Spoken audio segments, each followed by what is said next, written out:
रतिया न नींद लागे दिन में चैनावा सावन के बदरी जस बरसे नैनावा रतिया न नींद लागे दिन में चैनावा सावन के बदरी जस बरसे नैनावा बचपन के प्यार अपना दिल से बिसार के चली गई जान काहे दिल में खंजर मार के दिल में खंजर मार के।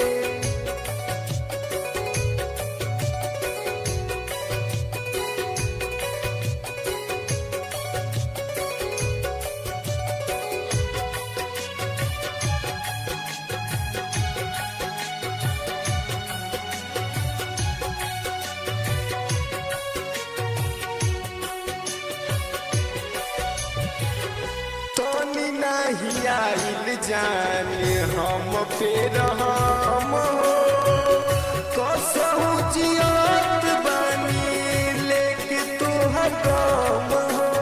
ए जाने मन जिंदगी में प्यार क्या होता है वो उस शख्स से पूछो। जिंदगी में प्यार क्या होता है वो उस शख्स से पूछो जिसने दिल टूटने के बाद इंतजार किया हो इंतजार किया हो इंतजार किया। तानी नहीं आइल जान हम तेरा हम हो कसहु जियत बानी लेके तोहर गम हो। मरम न जनलू तू सच्चा प्रेमी प्यार के मरम न जनलू तू सच्चा प्रेमी प्यार के चली गई जान काहे दिल में खंजर मार के दिल में खंजर मार के।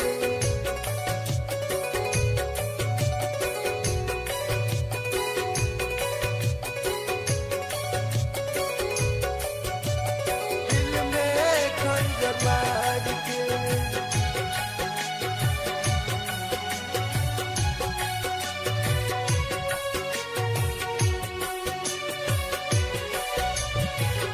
कोई बेवफाई तोहार हम ना भुलाइब फिर कभी दूसरा से दिल ना लगाइब। जिसको डर नहीं था मुझे खोने का जिसको डर नहीं था मुझे खोने का उसे क्या अफसोस होगा मेरे ना होने का मेरे ना होने का मेरे ना होने का। कोई बेवफाई तोहार हम ना भुलाइब फिर कभी दूसरा से दिल न लगाइब।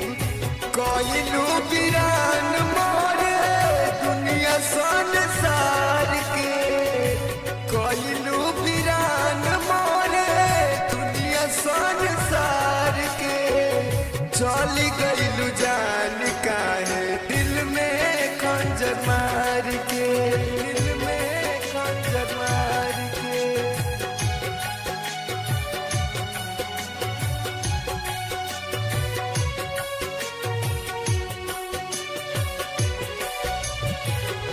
अंकुर ओझा से भइल कौन कमी दिलवा से खेलेला रहनी नहामी।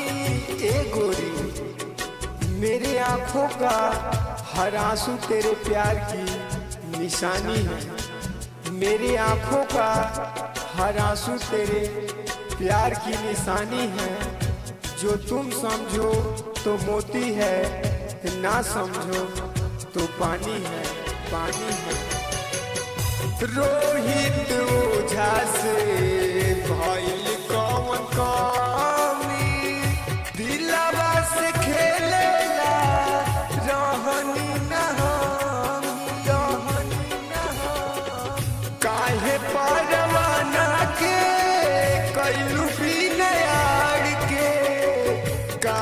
परवाना